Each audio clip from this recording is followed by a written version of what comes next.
Good. Okay, we're going to do, I think it's a pretty complicated problem, but it's actually back from chapter 5, no, actually chapter 4, when you were first introduced to node voltage analysis and mesh current analysis. Both extremely important techniques of circuit analysis that you're going to be using. I mean, you know, you used it throughout the rest of the semester. You even had to use it for phasor problems, even when you found the differential equation for the higher order circuits. So they're extremely important methods to know very well. So we're going to do this problem. We'll first do it using mesh current analysis, and then we'll use node voltage analysis. And by the way, both of these methods, really, they're no different than just, you know, applying Kirchhoff's current law or Kirchhoff's voltage law. But the power in them is that you're given a systematic way to come up with n equations in n unknowns. And you're guaranteed a solution. You don't have to just like arbitrarily think, oh, I'll do a Kirchhoff's current law at that node. I'll do Kirchhoff's voltage law on this loop, and then just pray to the gods of circuits that you're going to get your answer. That, you know, maybe you will, and maybe you'll be lucky, but for really complicated circuits, that's probably not going to work out real well for you. So you've got to learn this systematic approach. So it's really a 5-step process. And the way I remember the 5 steps is by a little acronym. Do like the Super Kaufman. Okay, so if those of you who remember when we in San Francisco had a mayor, Willie Brown, and everybody called him da mayor. So it's like, do like da Super Kaufman. So the D stands for draw, the L stands for label, the second D here stands for dependent. So you have to do something with the dependent sources that are in the problem. The S stands for, if you're doing mesh current analysis, it stands for super mesh. If you're doing the node voltage analysis, it stands for super node. So it really depends what you're doing. And then K stands for Kirchhoff. And again, you're either, if it's mesh current analysis, you're going to be using Kirchhoff's voltage law, or if you're doing the node voltage analysis, you're going to be using Kirchhoff's current law. Okay, so these are the 5 steps.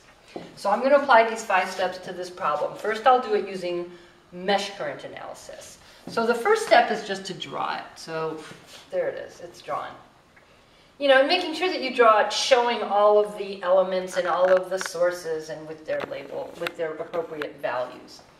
Now, you want to label, okay, because I'm using mesh current analysis, I want to label the mesh currents.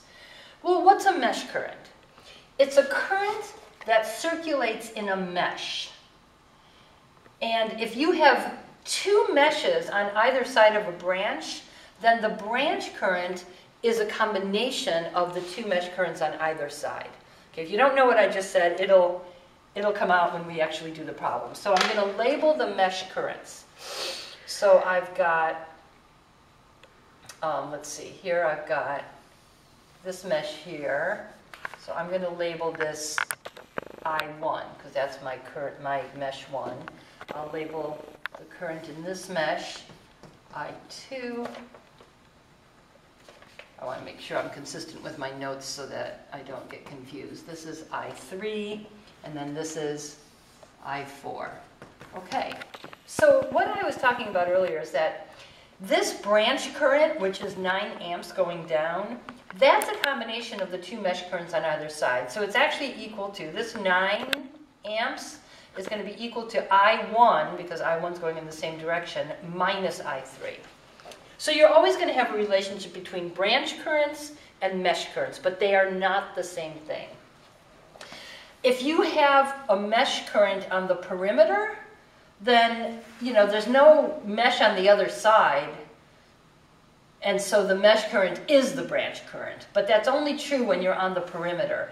All of these branches that have meshes on either side, the branch current will be a combination of the 2 mesh currents. All right, so I've done the second step. I love checking off my to-do list. So I've labeled all the mesh currents. Okay, the third step has to do with dependent sources. Well, what about dependent sources? here's what you need to do. You look at your dependent sources. In this case, I've got two of them, right? This is a current-controlled voltage source. It depends on the current here through this 2 ohm resistor. This one is a voltage-controlled current source. And where's the controlling quantity? The controlling quantity is here, the voltage across this 2 ohm resistor. Okay, so we've got two dependent sources, so we've got to do something with them. Well, what is it we have to do? We have to write the controlling quantities in terms of mesh currents. That's what you want to do. For all the dependent sources, you want to write the controlling quantities in terms of, okay, now again, it matters whether you're doing mesh current analysis or node voltage analysis. I'm doing mesh current analysis here, so I want to put it in terms of mesh currents. If it was node voltage analysis, I would want to put it in terms of a node voltage. Okay, so I've got two dependent sources, so I have to do that twice. So let's do it first here for Ix. Can I write Ix in terms of a mesh current? Well, I don't know. Let's see. What is Ix? This is Ix. Oh, look at that. Ix is going in this branch here. This is a branch on the perimeter. So I know that I4 is here. So Ix is equal to minus I4. Okay. I wrote the controlling quantity in terms of the mesh current. Now I have to look at this controlling quantity, the voltage here across this 2 ohm resistor. Well, I know that the voltage across the resistor is equal to the current times the resistance, and the current going, into the positive node. So this branch current here is I1 minus I2. The branch current going down is I1 minus I2. So Vy is I1 minus I2 times the resistance, which is 2. Voila. I've now done step 3. For all my dependent sources, I've written the controlling quantities in terms of the mesh current, because I'm doing mesh current analysis. Great. Now I'm on step 4. Step 4 has to do with super meshes or super nodes. So what is it you need to do? You need to identify them. Okay, so either identify the super mesh or the super node. Well, you got to go back to the definition. What is a super mesh? Hopefully you've learned your vocabulary, and you know, even if you don't quite understand it, that the definition of a super mesh is any current source with the meshes on either side. So I have a current source here. I'm going to do it in a little different color. Let's see. I'll use, like that. I'll use blue. Okay, so here is a super mesh, and I'm going to do it in dotted lines. I've got a current source and the mesh on either side. So this blue dotted thing, that is a super mesh.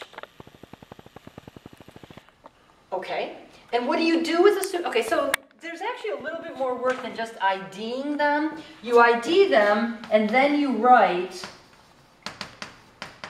the, okay, since it's mesh current analysis, I'm going to write the current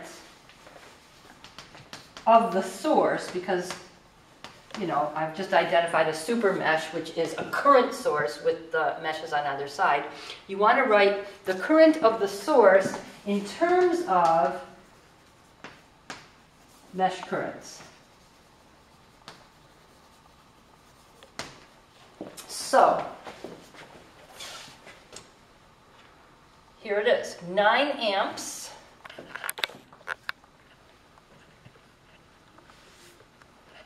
I'm going to do it up here. 9 amps is equal to I1 minus I3.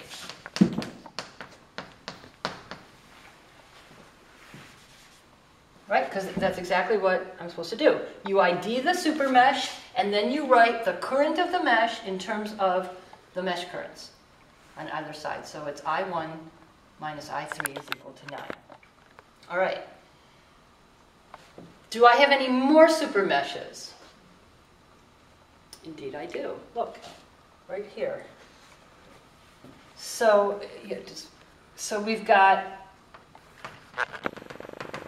this super mesh with this 2VY current, and so that's the current of the source, 2VY, and I want to write it in terms of the mesh currents on either side. So that's I4 minus I3. And now I'm done with this step. Do we need to cut? Okay.